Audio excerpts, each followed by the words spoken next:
22 जनवरी को भव्य राम मंदिर में रामलला का प्राण प्रतिष्ठा कार्यक्रम होगा और इस कार्यक्रम में जो गर्भगृह है 5 लोग रहेंगे, जिसमें मुख्य अर्चक आचार्य सत्येंद्र दास होंगे, क्योंकि वो रामलला की पूजन अर्चन उस वक्त से करते चले आ रहे हैं जब रामलला विराजमान ढांचे में थे विवादित, टेंट में थे विवादित, और मंदिर के उस स्ट्रक्चर में आए जब भवन निर्माण शुरू हुआ।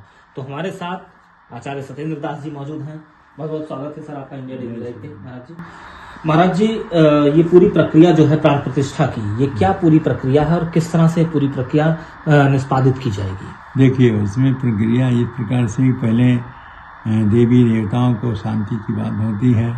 विशेषकर 9 ग्रह होते हैं, 9 ग्रह में कोई अनुकूल ग्रह होते हैं, कोई प्रतिकूल होते हैं। उन सभी को शांति के लिए कहा जाता है ब्रह्मा मुरारी त्रिपुरांतकारी भानु शशि भू सतो बुधस्य गुरु से शुक्र शनि राहु केतु सर्वे ग्रह शांत करा भवन्तु। इस प्रकार से एक एक ग्रहों की भिन्न भिन्न रूप से उनकी पूजा होगी और उसी प्रकार से पृथ्वी की पूजा, दिशाओं के देवी देवता जो हैं उनकी पूजा अर्चना होगी। इसलिए कि शांति रहे, किसी प्रकार का विघ्न उस प्राण प्रतिष्ठा में न आवे, इसलिए उस प्रक्रिया को पहले से शुरू किया जाता है। महाराज जी, मूर्ति के जो भ्रमण की बात कही जा रही है कि जो मूर्ति है वो भ्रमण करेगी, उसके बाद उसका जलाधिवास होगा, अन्नाधिवास होगा, वो पूरी प्रक्रिया क्या है? वो पूरी प्रक्रिया है कि पहले तो भ्रमण होना चाहिए और हर मूर्तियों के नए मूर्तियों की प्रक्रिया है तो नगर भ्रमण उसको कहते हैं, नगर भ्रमण होगी। उसके बाद में तो उसकी प्राण प्रतिष्ठा की प्रक्रिया शुरू होगी।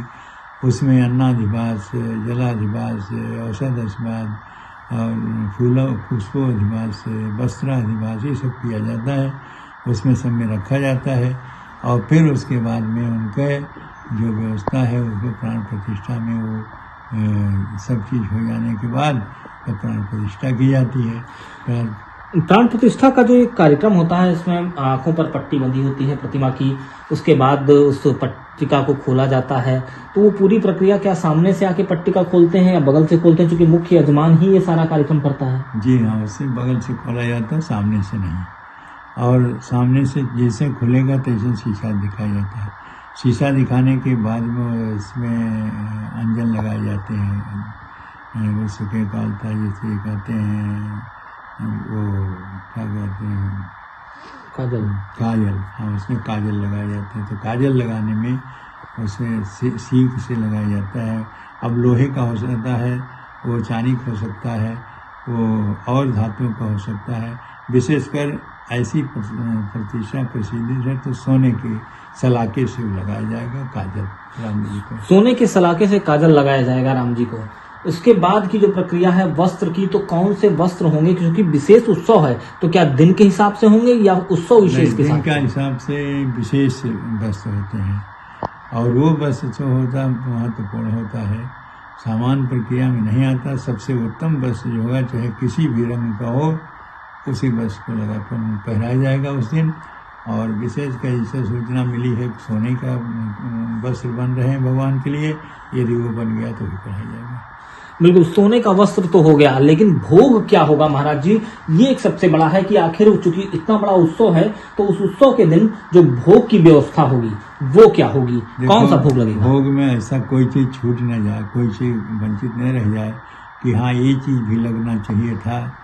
इसी प्रकार से सारी वस्तुओं को एकत्रित करके भोग लगाया जाएगा बना करके, जिसको कहेंगे 56 प्रकार, कम से कम 56 प्रकार के भोग रामलला के उस दिन लगेंगे। रामलला को सबसे प्रिय क्या था? कंदमूल, खीर, क्या चीज जो उस दिन विशेष तौर पर रहेगा? देखिए, अपने अपने समय पर उनको बहुत प्रिय रहा, क्योंकि जब वनवास में रहे तो कंदमूल प्रिय रहा, लेकिन जब यहाँ आए राजा राम अवध राजधानी, तो राजा राम जब बैठे तो सबसे उत्तम वस्तुओं को, भोजन को, इसीलिए अयोध्या वासियों ने उनको 56 प्रकार के भोग लगा करके अर्पित किया था। तब से आज भी चल रहा है। उसी में भक्तों के अधीन है भगवान, पुजारी के अधीन है, इसलिए जो उनका भोग लगाता हूँ रोज, उसमें हम खीर पूरी लगाते हैं और मैं समझता हूँ सबसे प्रिय यही भगवान को है, वही लगाया जाता है। बिल्कुल। तो रामलला की 22 तारीख को जब प्राण प्रतिष्ठा होगी तो उस बड़ी प्रतिमा जो है, उस बड़ी प्रतिमा वहां पर जिसकी प्राण प्रतिष्ठा की जाएगी, तो विराजमान रामलला कहाँ विराजेंगे महाराज? वो भी वहीं विराजेंगे उसी में, क्योंकि प्रतिमा जो है प्राण प्रतिष्ठा वाली बड़ी है, छोटी प्रतिमा जो है रामलला की है, जो अभी पूजा अर्चना होती है।